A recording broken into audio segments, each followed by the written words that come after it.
Hey, good afternoon, everybody, and welcome to the Dan Wickline Show. Today we're going to be talking the Book of the Mandalorian, Part 2, or Book of Boba Fett, Chapter 6, sort of. Yeah, I got a lot of thoughts on this. It's going to be interesting. But before I jump into that, I do want to, I'm a little reeling right now, I got to tell you. I wasn't able to stay up late last night to watch Peacemaker, so I caught it just a few minutes ago. And damn, that show's good. But the thing that surprised me, and this a little bit of a spoiler, but not really, John Cena playing piano. Hey, Jeff. Yeah, there's a scene where John Cena sits down at a piano in the Peacemaker show and starts playing. And what's fascinating is I have seen a lot of actors play the piano. And you get the scene of the hands, you get the cutaway, you get over the top so you can't really tell they're playing. Rarely, if ever, do you see their face and their hands in the panel together because, most actors can't play piano, but even the ones that can, it's difficult to sync up the timing to get it where the music being played works with everything. So it's very rare you see an actual person playing the piano. There are exceptions. Jeff Goldblum, whenever he plays a piano on a show, it's because he really plays piano. He's very good. There's some others as well, but it turns out that John Cena can play the piano and does a very nice job. And they pan from his face to his hands in a one shot. It is, and his hands are really large. I mean, my hands are large, but my fingers and stuff are proportional. So I don't have a really pudgy hands. His hands are a little pudgier. So you really couldn't just slap anybody in. You needed somebody with those big of hands. And it's hard to find somebody who plays a piano with big pudgy hands. So it's fascinating. And I don't mean to insult John with his hands, but that was just a really interesting scene. And yeah, the whole episode was just kind of a mind-blowing. I'll be talking about it on Tuesday. So we'll switch to that, on Tuesday. And then Wednesday, we'll talk more about The Legend of Vox Machina. And then Thursday, we will talk about the finale of the Book of Boba Fett. Also, Jack Reacher is debuting this weekend, and I'm a big fan of the Reacher books. I like the movies, though Tom Cruise was not a great choice for the character, being that Jack Reacher is supposed to be huge, and Tom Cruise isn't. Alan Richardson, who is playing the character now, is a much better choice physically. He's also a pretty good actor. I've seen him in the Titan series as Hawk, and I've seen him when he was back on Smallville as Aquaman. I know he's done other stuff as well. I haven't had a chance to see much of it, but I think he'll be able to pull this off. The clips I've seen make me very excited to watch Reacher. And Amazon did a great job adapting Jack Ryan, so I don't see why they would have a hard time adapting Reacher. So, okay, let's get on to our main topic of the day. Wait, there was another bit of news. What was it? Oh, yeah. In a strange bit of casting, Sony has announced that Dakota Johnson is going to play Madam Web. Now, if you're not familiar with Madam Web, she is a character she's an older character from the Spider-Man universe who is on a life support system that is very reminiscent of a spider web, and she can predict the future, and she kind of guides the different spider characters through the Spider-Verses. It's fascinating that that's the character they're going to go with for a live-action movie. but then Dakota Johnson is definitely not the version of the character we see in the comics. Looks like the original design of Aunt May. She's a very elderly woman, pulled back white hair.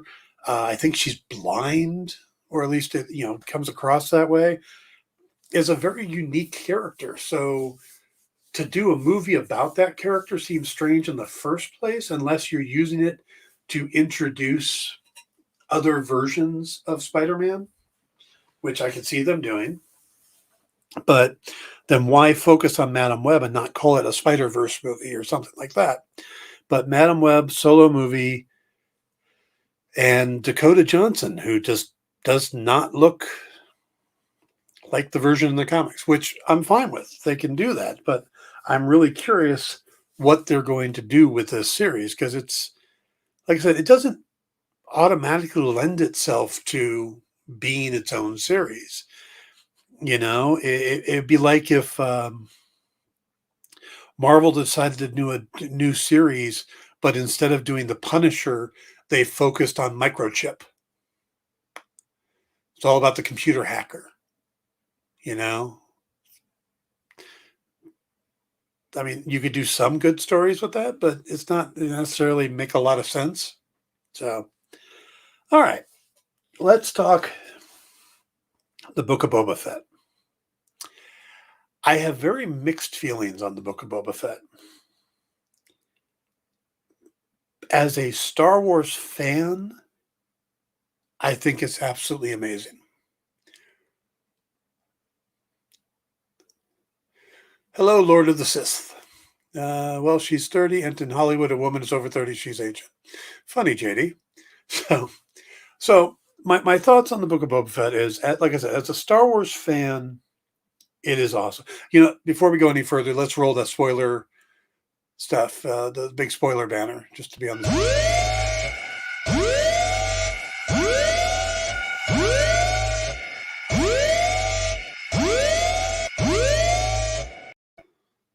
All right, so you get so much fan service and so much of the last two episodes. All of last episode was basically Mandalorian chapter 17, the Mandalorian chapter 17, because we find out what happened to the armorer. We find out if Paz Vizsla is still alive, the big heavy machine gunner. We find out what Mando's up to. What's he doing for a ship nowadays? How to deal with taking weapons on a public transit in Star Wars. Just a ton of things that we find out. We get more of the history of the Darksaber. We learn about the Night of Tears. I mean, it was an amazing chapter, but it really was a chapter of The Mandalorian. Boba Fett never appears, and Fennec Shand shows up for the last 2 minutes. The rest of it is a Mandalorian episode. It's got Pelimoto, it's got her droids, it's got, like I said, the armor and Paz Vizsla. I mean, it is all the Mandalorian. So this episode, I thought for sure, well, we have to get back to Boba Fett.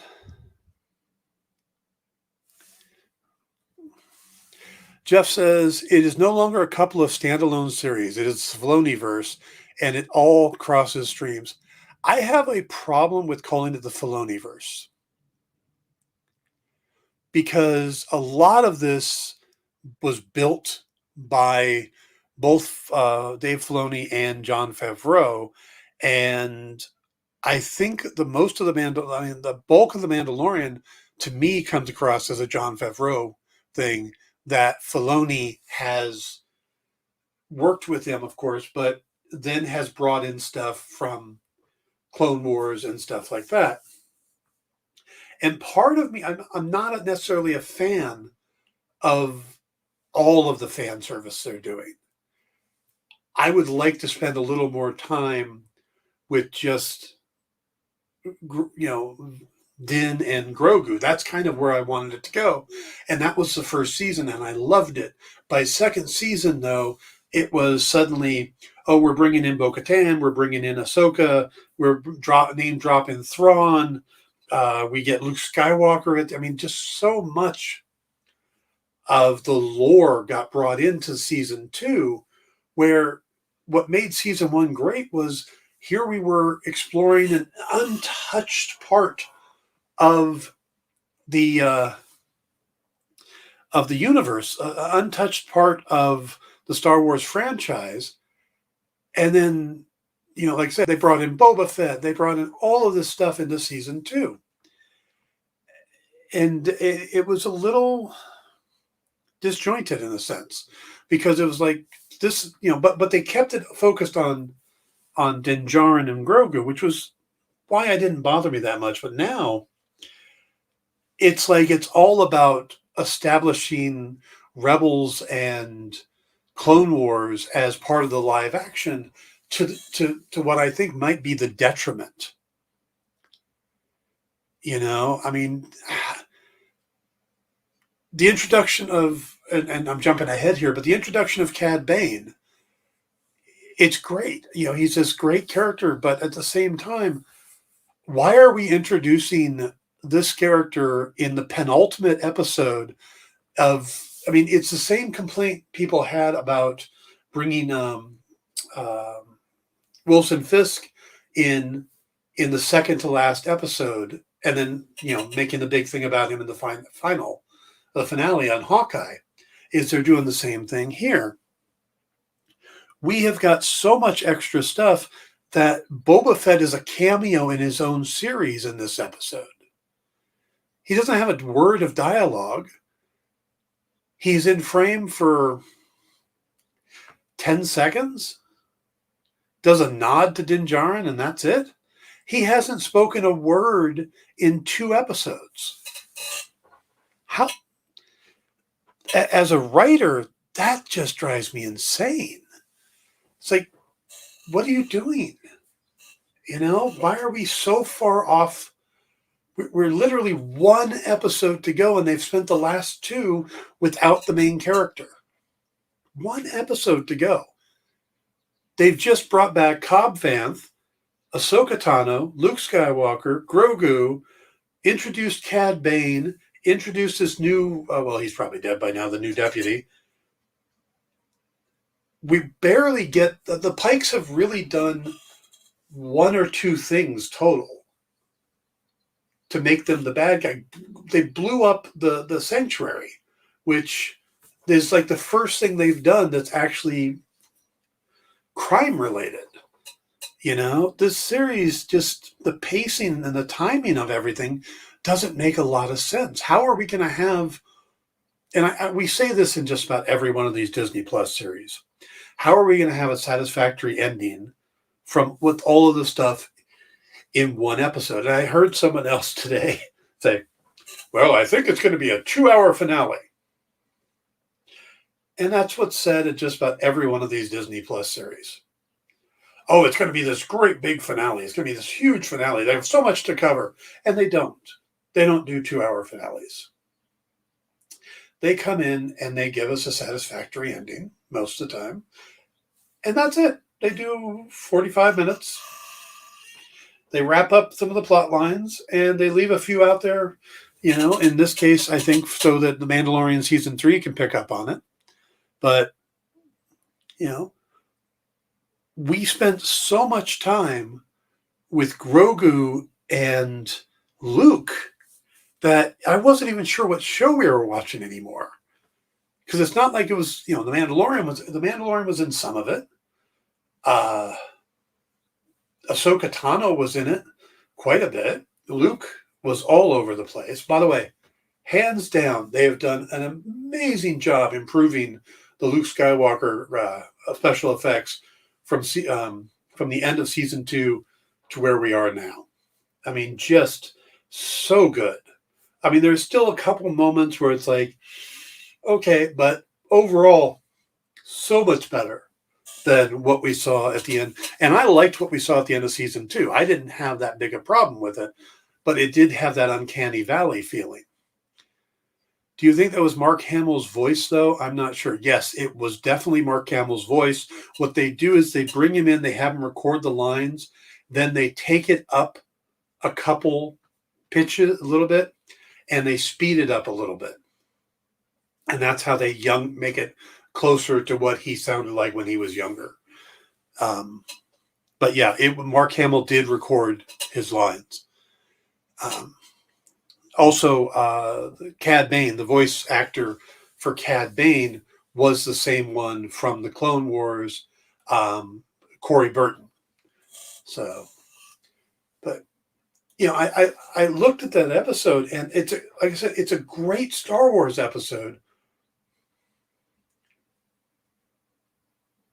But is it a Book of Boba Fett episode?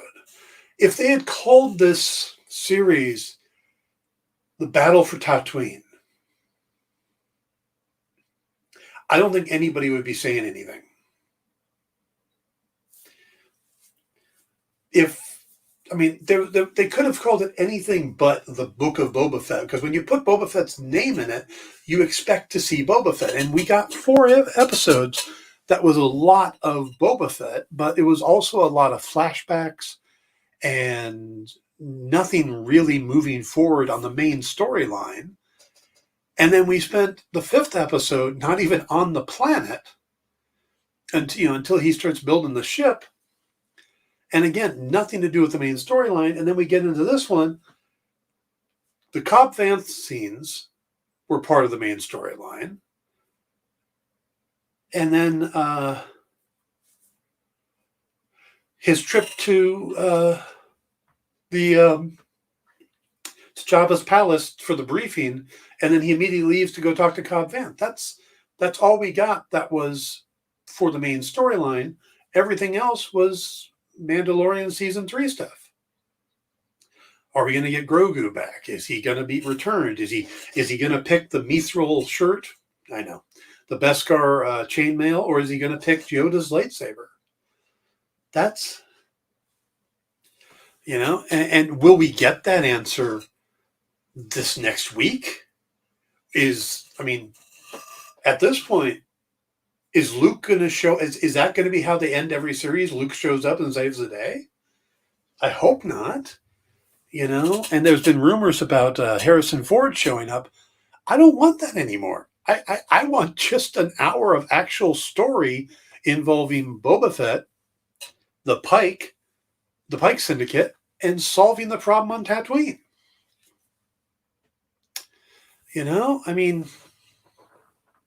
The most gangster Godfather thing in the entire series so far was when the 2 Pike go in and leave their Cantano behind and blow up Sanctuary with Garza Fwip in it. Notice that Max Rebo had the night off. I feel like he's an insider here. He keeps living through these big events. But so how do we wrap this up when not that much has really happened? And it's hard to say that because we got so many things that fans wanted. How did Boba Fett get out of the Sarlacc pit? We got that now. How did the armor get to the Jawas so Cobb Vanth can get it? We got that. What happened to Boba Fett all those years? We've seen it. Him finding Fennec Shan, why her stomach is now modified instead of healed. We get all of that. But we also get the history on the Mandalorian and the Darksaber we have all this external information, but we've had very little of what's actually happening on Tatooine, of Boba trying to become a crime lord or trying to become the daimyo, and the Pike Syndicate and whatnot. So Jeff says, creating the Sanctuary and then blowing it up in a few episodes later was just as deflating as introducing Maul and then cutting him in half in the same movie. Yes. Or introducing the twin Hutts, and then the next episode they apologize and leave. How were they a threat? Did anybody remember them at this point? I mean, come on. They were in episode 3. We're 3 episodes since they've been there. I think a lot of people forgot they were even there. And we got Black Chrysanthemum standing there. You have this great looking Wookiee, and the best we get is him just standing there with the mod gang, and the Gamorrean guard. It's like, oh, we're having a Zoom meeting. I mean, it sounds like I'm complaining, and I know it does. And I am in a sense, but I'm not complaining about what we are getting. I'm complaining about what we're not getting. JD says, our introduction to BK as an adversary and having him beaten by a couple of kids. Yeah, well, that was probably one of the best fights we've gotten. We've had some amazing moments in this series. The train, the Tuskens taking on the train. And I thought, okay, the Tuskens are going to be part of this big final battle. He killed all the Tuskens. The Tuskens are dead.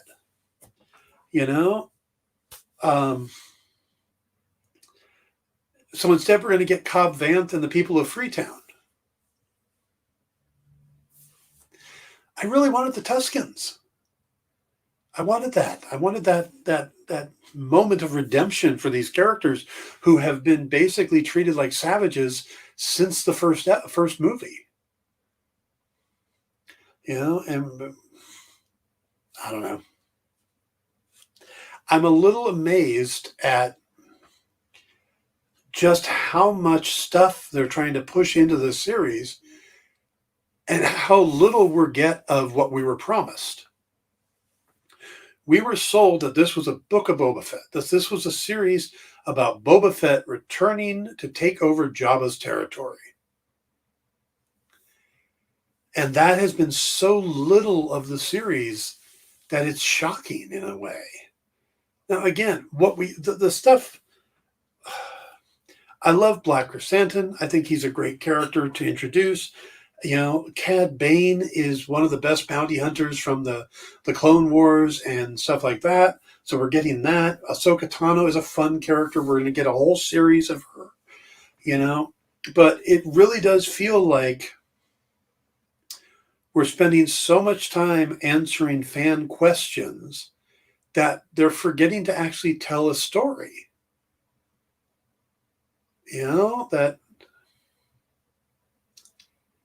we even got a hint on what a Jawa looks like under their robe. It was a disturbing hint. But people have been, well, what does a Jawa look like? Yeah, furry. Yeah, furry, because Peli dated a Jawa. Oh, man. By the way, if Peli and Black Chrysanthemum hook up by the end of this, that could be funny. I'm even a little disappointed in the ship because I loved the Razor Crest. That was a cool ship, and it was so unceremoniously destroyed in. It had gone through so much, and it was just blown out of the sky or blown off the ground by Moff Gideon. That I really wanted him to get another Razor Crest. Yeah, see, I missed the Razor Crest. And it fit him, especially if he's going to have Grogu and he's going to be a bounty hunter. Well, he's going to need a place to store the bodies and stuff like that. Now he's got a hot rod. It's like he's gone through a midlife crisis and bought himself a Corvette. Yeah, from space Vespas to space muscle cars. So, again, if it seems like I'm complaining about the series, the writer in me is complaining. The Star Wars fan is going, oh my God, we got Cad Bane. Oh, Cobb Vanth is back. Oh, Ahsoka's back. We got other effing Luke Skywalker. That is part of it. And I'm excited for that. My reaction during the episode was, oh my God, oh my God, oh my God. It's when you sit back afterwards and going, we really have one episode left, singular, zero more after that. One episode to wrap up this battle with the Pike Syndicate, and we've barely seen the Pikes do anything. Did the Pikes destroy the Tuskens? I think they did, because it was established, or Fennec Shand says it's doubtful that a speeder bike gang could take out the Tuskens. So maybe it was the Pike. Would make sense. The Tuskens took out the train, the Pike would kind of get revenge. It might have been Cad Bane. If we knew all that now, going into this finale would be awesome. But we don't. We don't know what the Pike have done. They've blown up one bar with Jennifer Beals in it. And they didn't even kill Max Rebo, which would have been like, killing John Wick's puppy for a lot of people. Kill all the Pike. They took out Max, But, so where are they going with this? What are we going to get in this finale? And will it be satisfying? Will it leave us hanging? Will it leave an open door? Maybe, I saw someone refer to it as the novella of Boba Fett. Not really a book. The pamphlet of Boba Fett. Well,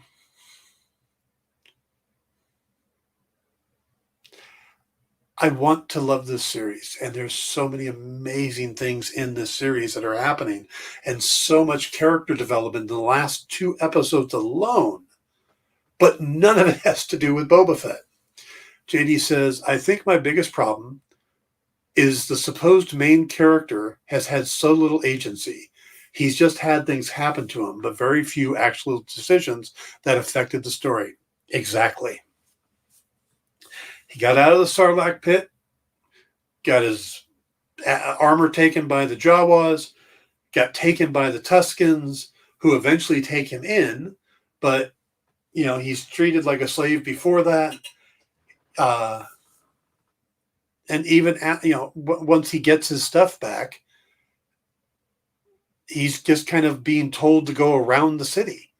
He's not even making decisions on his own. He's following everybody, He's a dog chasing a car in a lot of ways. The mayor tells, well, you should go talk to your friend at Sanctuary. You go there. Oh, and there's the huts. And I thought after episode 3 that we were going to spend more time with the Rancor and Danny Trejo, and we were going to get that moment where he learns to ride. How are we going to get that in a single episode now? What's been going on? Has he been training? Will he ride the Rancor or is it just a throwaway line? Will he ride the Rancor into battle? And what battle is it going to be? Is it going to be a ship battle? Is it going to be a ground battle? It really doesn't feel set up. You look at something like Silverado. Silverado is a great example to compare here because there's so many characters in the Western Silverado. There's Jeff Goldblum's character. There's Matt Fahey's character, Brian Dennehy. I never remember the guy that plays the McClintock or whatever it is, the guy with the ranch. And then each one of them matches up against one of the heroes, the Scott Glenn, the Danny Glover, the Kevin Costner, or the Kevin Kline. They all have that matchup villain that they go up against at the end. It's all set up that way, and it's an amazing paced movie. Here, we've got all these people, we got all this stuff going on, but there's not really anybody matched up. It's just a bunch of faceless Pike. Yeah, Silverado would have been an amazing template. Or the Magnificent Seven, or a lot of these Westerns. And we felt like it was happening with, Dances with Wolves, or, you see a couple of them in the first 4 episodes. In the first 4 episodes, I saw them building towards something, but then they've kind of taken this vacation for 2 episodes where nothing has happened being story-wise other than introduction of Cad Bane and blowing up the Sanctuary. And the return of Cobb Vanth. having Cad Bane and Cobb Vanth, those names are too similar. To have them in the same scene is kind of a little ridiculous, but okay. We are at the halfway point. We're going to take a quick break, and then we will return and talk more about the book of Boba Fett. Be right back.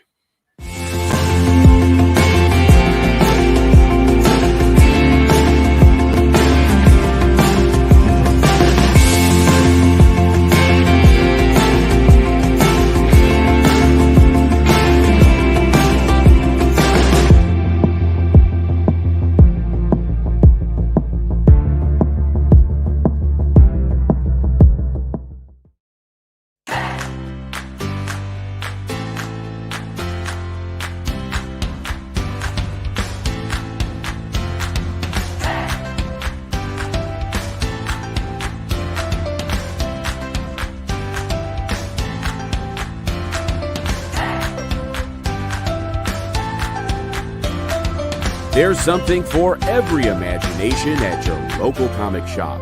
Visit comicshoplocator.com to find a store near you.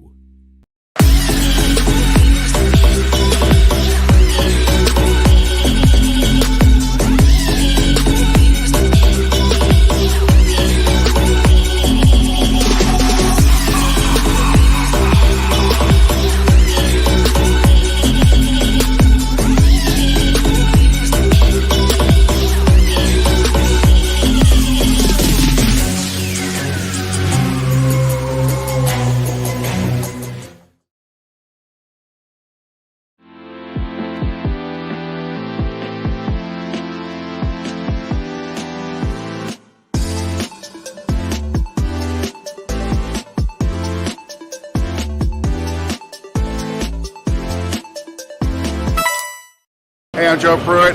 I'm the publisher and /CEO of Aftershock Comics, and you're watching The Experience.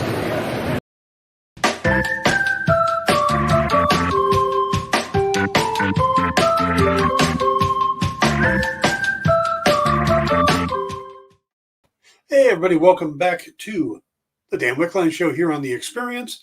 Right up after us will be Miss Jen with What's in the Box, so you'll want to stick around for that. I don't know if you've watched the show, but basically she goes into the warehouse, chooses a random box, and sells what's in it. So you can get some great deals, and it could be some really weird stuff. You never know. It's a fun little show. So check out What's in the Box coming up right after this. Also, I would be remiss in not mentioning the final day of my Kickstarter, Karma. It is literally in the last couple hours now. I can tell you that it's there are 4 hours to go. I've been hyping this thing so much, I can't believe we're in the final 4 hours. And it is doing well beyond my hope. Going into it, I didn't really have a frame of reference for how well for the thing to do. This is my first Kickstarter. But I asked the guys at Dynamite what they thought, and they said we really consider it a success at 50,000. And sometime last week, things really kind of slowed down right around the 33,000, 34,000 range.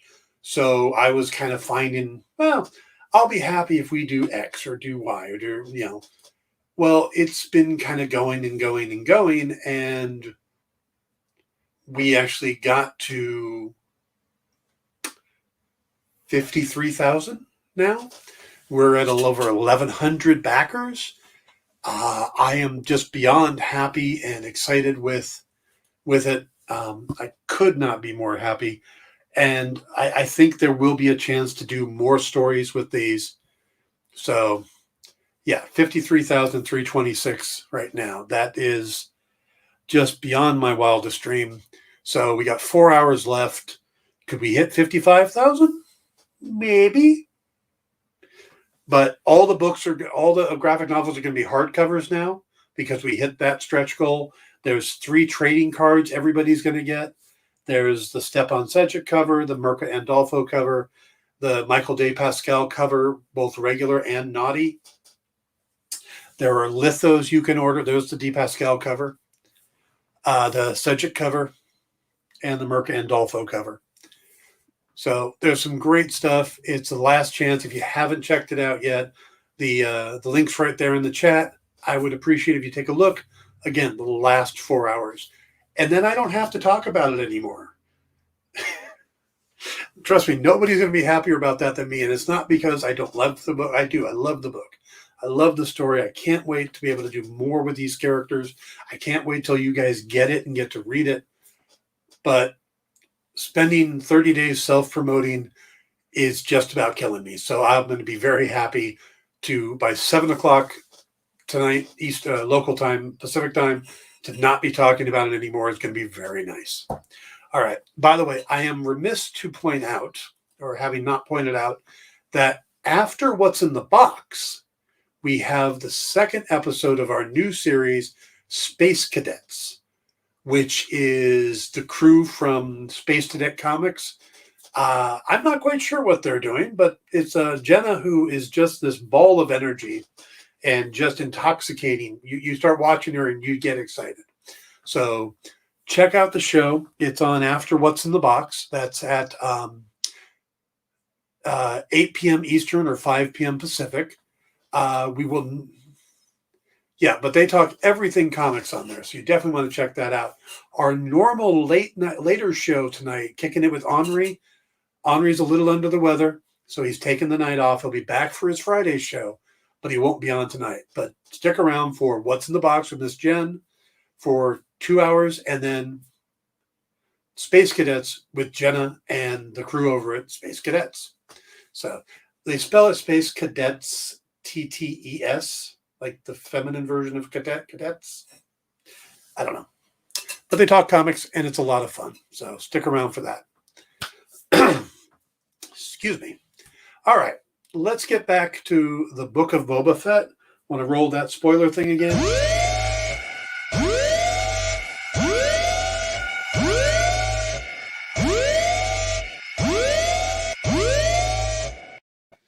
All right. So now let's talk about some of the things that I absolutely loved about this episode. I'm gonna go a little bit out of order because we jumped around a lot. So let's first talk about the Cad Bane scene. We start off with returning Cobb Vanth, and they do a great job reestablishing Cobb, showing that even without the Boba Fett armor, he's a badass. He took out 3 pikes and could have taken out the 4th, but because the guy didn't draw on him, he didn't kill him. He then shows that he's got integrity. He kicks over the crate of spice and just lets it blow away. It's a good scene.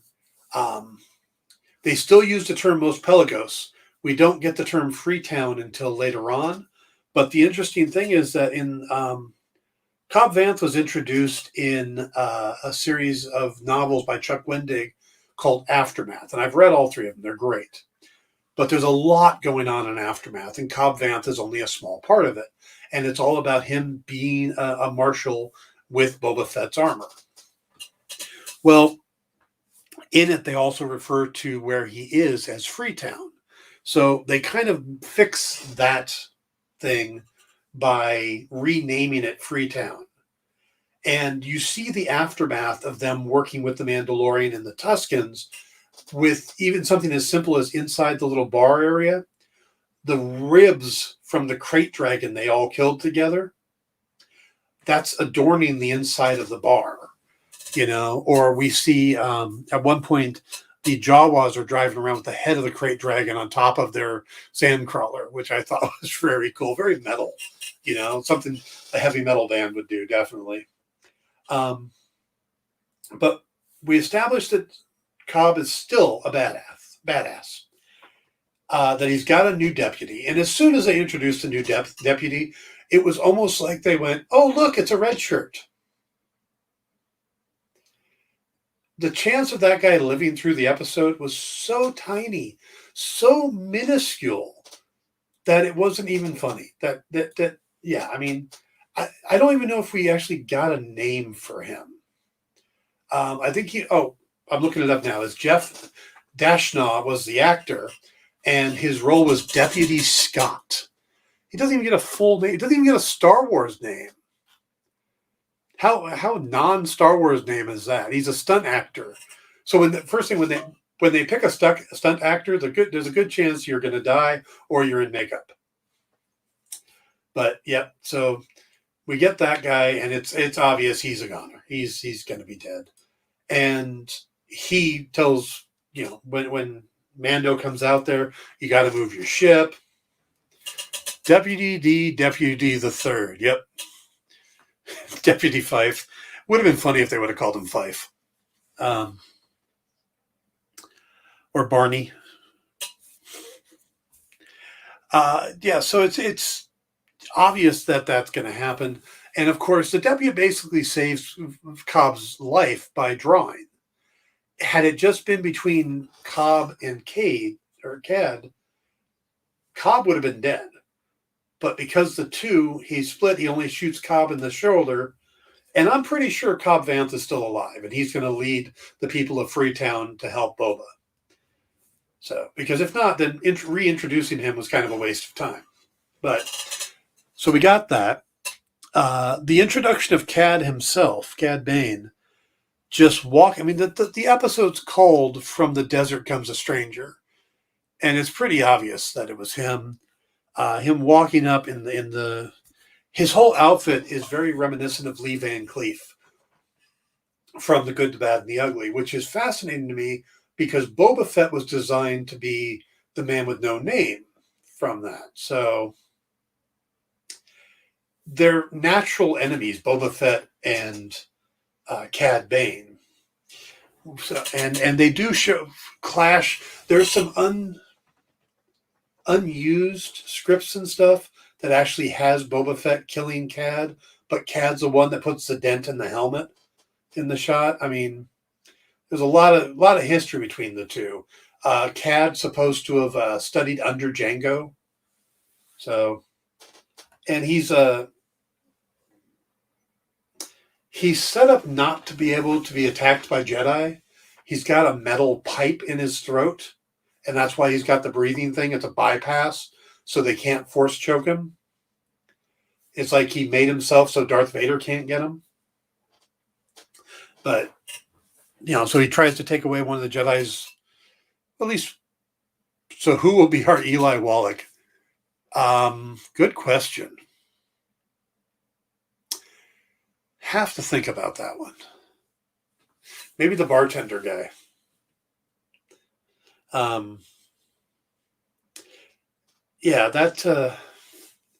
So the introduction of Cad is really well done.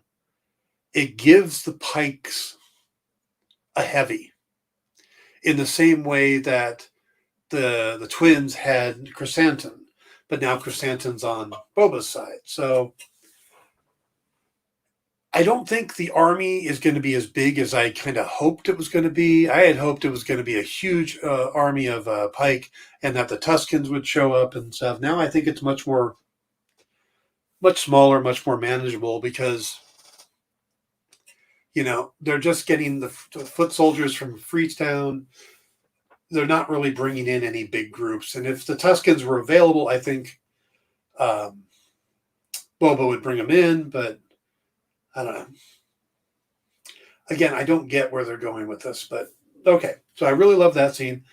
The Cantona scene in Sanctuary felt like it was straight out of The Untouchables or The Godfather, walking in, leaving the briefcase behind, which is a classic mob movie trope. And they pulled that one off. And I guess Jennifer Beals' character's dead. I mean, no body, no death, but still, that looked pretty intense. I don't think she's going to get away from that one. And we're really not attached to the character at this point. She seemed cool, but it just seemed like there was so much more they could have done, and we just spent no time with her. So I like those scenes.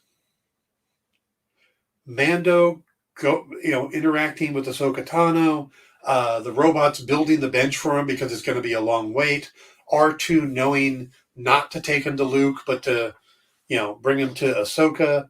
All that stuff was great. The training montage was so many callbacks to Return of the Jedi and Yoda training Luke and running through the forest and doing front flips and lifting rocks and all of that stuff. There was so many little nods to it that it was really, really well done. And again, if this had been episode 2 of The Mandalorian season 3, I don't think anybody would have a word bad to say about it. So, because we really got time with Grogu, we got to see into his mind what happened when Order 66 went off, and the 501st stormed into the Jedi Temple. We got to see clone troopers. I mean, we're really touching on all this stuff here. And so that was really cool. But, then we get the lone wolf and cub scene where Mando came to him with the little chainmail vest. And I think everybody knew what was in the little wrap. It seemed obvious. We saw the little chainmail rings. And what else were they going to make for him other than like a little mithril shirt? And I keep saying mithril because that makes me think of the Hobbits, the little thing Frodo wears that Frodo wears. And it's, and the thing that throws me off is both Ahsoka and Luke seem to think that he can only be one or the other. He can either be a Mandalorian or he can be a Jedi. But the fact is that there has been a Jedi Mandalorian. So it seemed like those two things are compatible to a sense, that he could still embrace some of that. You wear the Beskar chainmail and then still study. And they're making it this very black or white choice thing. And I guess it's because if he goes with that, he's keeping his connection to Mando, to Din Djarin. So I can see where they're going, but it is straight out of Lone Wolf and Cub, where at a very young age,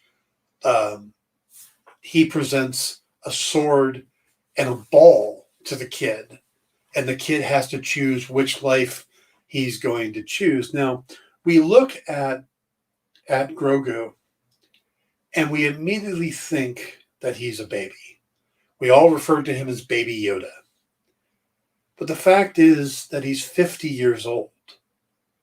So while maybe that's a baby still to that race, I think he's a little older than that. I think him not speaking is because of trauma, because Luke tries to get him to talk about the speaking thing. And we also get a hint that maybe the way Yoda speaks isn't really how that race speaks, which I thought was kind of interesting. Referring to him as talking in riddles, and he says, "Have you ever heard anybody speak that way?" So, but I think the key is when he talks about he's not training Grogu, he's helping Grogu remember. Because Grogu has years of training already that he then pushed down and pushed aside. Now, if he's 50 now, and this all takes place, I mean, he had to have been very young at the Jedi Temple, because that was 20 years prior to A New Hope. 17, 18 years prior. I don't know how old Luke's supposed to be, but from Order 66. So, he was probably in his 20s. So he may have like 10, 15 years with the Jedi of training that he can tap back into. So if that is unlocked, then there's a chance that maybe he doesn't need a lot of training, and we can go on with the whole Lone Wolf and Cub thing going forward with Din Djarin and Grogu. But I don't know. I'm not sure. I kind of wanted them to spend the third season focused on Mandalore and the fact that he's got the dark saber and getting back the planet. And even now he's got a reason to, if for no other reason than to bathe in the waters under the mines of Mandalore so that he could then kind of get back to being his sex or his covered version of a Mandalorian. So I'm hoping in a way that Grogu picks the lightsaber. I know everybody wants Grogu back. And I think we'll get Grogu back. I just don't think yet. I would like us to get some time with Din Djarin and maybe get away from the Jedis and all of that stuff. And yeah, we still got Bo-Katan, and that whole thing, but let's explore that and explore him being a Mandalorian a little more. Now, it can still work if Grogu comes back, because Grogu becoming a Mandalorian, but it just seems like, right now they went from doing this great solo story to pushing all of this other stuff. It's like, okay, we've got a live action vehicle, dump all of Clone Wars and Rebels into it. And they've got other shows coming up where they could do that. They've got the Ahsoka Tano series coming up, so you can finish out the Rebel storyline there. You don't need to do that in Mandalorian or Book of Boba Fett. You've got the Obi-Wan Kenobi series coming up. You got more stories you can tell there. You got a lot of different areas that they can tell these stories. They could let The Mandalorian be about Din Djarin being a Mandalorian. Let's see. JD says, I've seen The Mandalorian described as two people recovering from a childhood trauma together. Yeah, that's pretty good. That's a good analogy of it. So my thoughts on this series so far on the Book of Boba Fett. I think the first 4 episodes were leading us to a really cool Boba Fett story. And then we've taken this side vacation into Mandalorian Season 3. It confuses me how we're supposed to then go back for the finale, because we have not touched on the main storyline other than, like I said, the Cobb Vanth and the blowing up of the thing. There really hasn't been much about it. So viewers are like out of sight, out of mind. Now, maybe this is all going to work amazingly well if you binge watch it. But, like I said, Boba Fett hasn't said a line since the end of episode 4. And he didn't even have the last line. He was, I have plenty of credits. I'm short on muscle. Fennec gets to say, well, if you have enough credits, you can get muscle. They play the Mandalorian theme, and then we take a side quest. So I'm really curious how they're going to wrap all this up.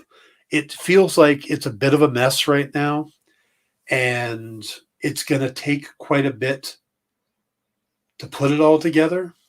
But these guys are really good. So I hope that next week when I come on and we're talking about the season finale, it's going to be all just superlatives, Oh my God, this was awesome. Oh my God, this was great. And there's a good chance it might be, because we got a lot of great characters, a lot of characters fans love going into a big battle. But will we get Luke? Will we get Grogu? Will we get Ahsoka? I'm hoping not. I'd like this to be Boba. Plus, is Luke really going to help Boba Fett?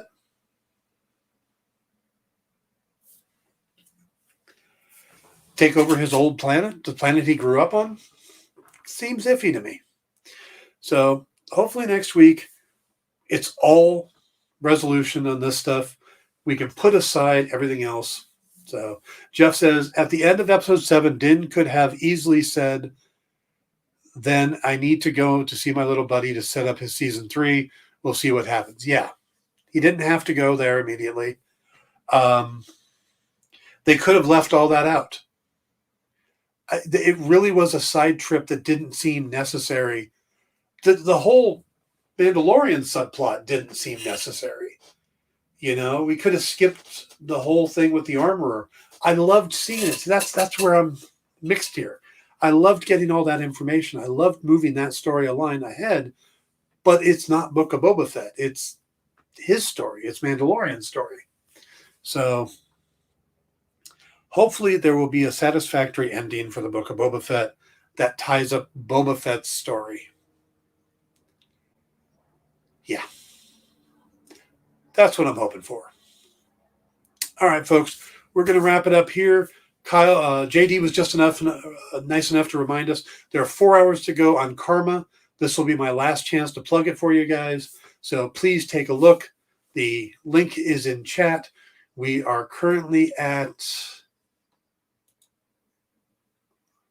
53,429. So it's moving along. Will we hit 54,000? Will we hit 55,000? I don't know, man. It's all magic to me at this point. But thank you guys for watching. We will be back next week. Next week, stick around for What's in the Box, followed by Space Cadets here on the Experience. And stick around all weekend. We'll have some great shows. Good night, everybody.